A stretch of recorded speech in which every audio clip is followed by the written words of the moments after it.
Сәлеметсіңдер ме, құрметті оқушылар? Телесабаққа қош келдіңдер. Балалар, өткен сабақта біз сендермен мәтінге жоспар құруды үйрендік. Бүгінгі сабағымыздың тақырыбы мәтін түрлері.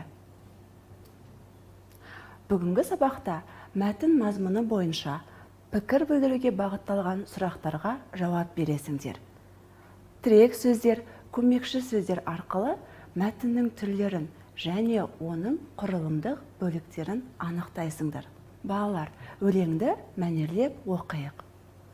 Ау, түйеқұс, неге сонша сұстысың? Түйемісің, құспысың? Түйе болсаң, құсың не? Ал құс болсаң, түйең не? Бұны қалай түсінем? Бұдан қандай ой түйем?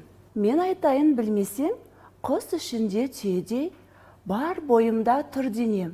Түйе ішінде түймедей, ұшқан құстай жүгірем. Әрі түйе және құс, мен боламын түйе құс. Балалар, өлең түйе құс туралы айтылған. Осы өлеңдегі пайымдау бөлігін тауып оқиықшы. Пайымдау мәтіні бір нәрсенің себебін түсіндіру, дәлелдеу екен естеріңе салайын. Қане, таба алдыңдар ма? Өлеңдегі пайымдау бөлігі түйеқұстың жауабы екен. Қане, бірге оқиық. Мен айтайын білмесең, құс ішінде түйедей, бар бойымда тұр денем. Түйе ішінде түймедей, ұшқан құстай жүгірем. Әрі түйе және құс, мен боламын түйе құс. Балалар, түйе құс неге ұшалмайды? Қалай ойлайсыңдар? Түйе құстың қанаттары қысқа болғандықтан ұшалмайды. Алайда өте күшті аяқтарымен сағатына 70 шақырым жылдамдықпен жүгіреді. Бұл өзіне төнген қауіптен қашып құтылуға және шөл далада өзінің тамағын тауып жеуге көмектеседі. Балалар, берілген суреттерге мұқият қараңдар. Мұнда не бейнеленген? Мұнда бала және қоян бейнеленген екен. Балалар, қазір сурет бойынша сұрақтарға жауап берейік. Бала орманнан не тауып алды? Бала орманнан қоянды тауып алды. Қоянның аяғына не болды? Қоянның аяғы сынық екен. Бала оған қандай қамқорлық жасады? Қоянның аяғын таңып емдеді. Қоян жазылғаннан кейін оны қайда апарды? Бала қоянды орманға апарды. Бала қоянға неліктен көмектесті? Өйткені қоянды көріп, жаны ашыды. Жарайсыңдар балалар, сұрақтарға дұрыс жауап бергендеріңе сенемін. Балалар, суреттер мен сұрақтар бойынша әңгіме құрап жазыңдар. Жазған әңгімелеріңді салыстырып көріңдер.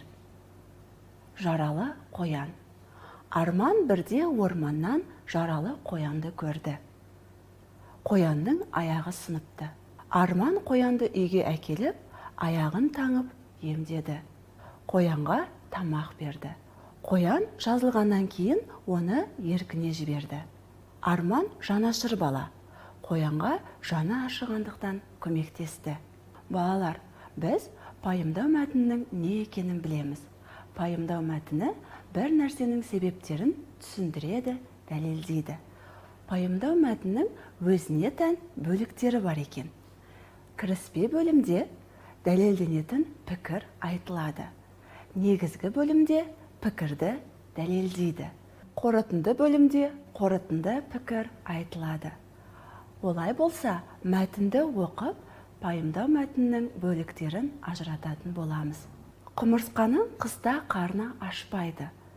Өйткені ол жазда таңертеңнен кешке дейін тапқан азығын илеуіне тасып алады. Сондықтан оны еңбекқор жәндік дейді. Балалар, бұл мәтіндегі пайымдау мәтінінің бөліктерін тауып көрейік. Бұл мәтінде дәлелденетін пікір құмырсқаның қыста қарны ашпайды. Бұл пікірге дәлел болатын сөйлем Өйткені ол жазда таңертеңнен кешке дейін тапқан азығын илеуіне тасып алады. Қорытынды пікір, сондықтан оны еңбекқор жәндік дейді. Балалар, пайымдау мәтінінде бөліктерді байланыстыратын көмекші сөздер болады. Олар өйткені, сондықтан. Балалар, енді мәтінді мұқият оқыңдар. Бал арасы табиғатта өздігінен тіршілік етеді. Гүл шырынын сорып, бал жинайды.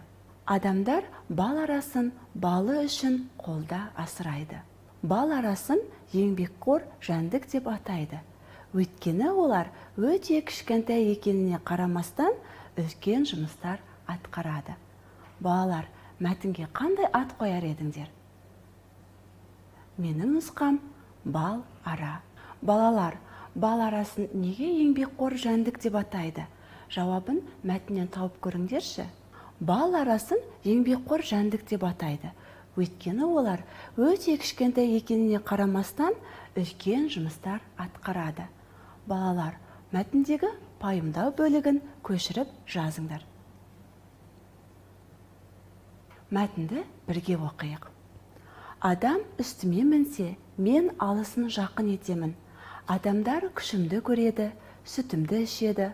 Олар қылымнан арқан еседі. Сондықтан жыл ағасы мен боламын. Балалар, бұл қай кейіпкер? Бұл кейіпкер жылқы. Балалар, енді пайымдау мәтінінің бөліктерін ажыратайық. Адам үстіме мінсе, мен алысын жақын етемін. Бұл қандай бөлік? Дәлелденетін пікір. Адамдар күшімді көреді, сүтімді ішеді. Олар қылымнан арқан еседі. Бұл бөлікті қалай атаушы едік? Бұл дәлелдеу. Сондықтан жыл ағасы мен боламын. Бұл бөлікше. Бұл бөлік қорытынды пікір. Бәрекелді балалар. Балалар, мәтінге мұқият қараңдар. Көп нүктенің орнына пайымдау мәтінінің тиісті көмекші сөзін қойып оқиық. Қоянның көздері шарасынан шығып бадырайып тұрады. Өйткені ол қарсы алдындағына ғана емес, екі қапталындағыны, сондай-ақ арт жағындағысын да бір мезгілде көре алады. Балалар, бүгінгі сабақта сендер мәтін мазмұны бойынша пікір білдіруге бағытталған сұрақтарға жауап бердіңдер. Тірек сөздер, көмекші сөздер арқылы мәтіннің түрлерін және оның құрылымдық бөліктерін анықтадыңдар. Балалар, бүгінгі сабағымыз аяқталды. Сау болыңдар.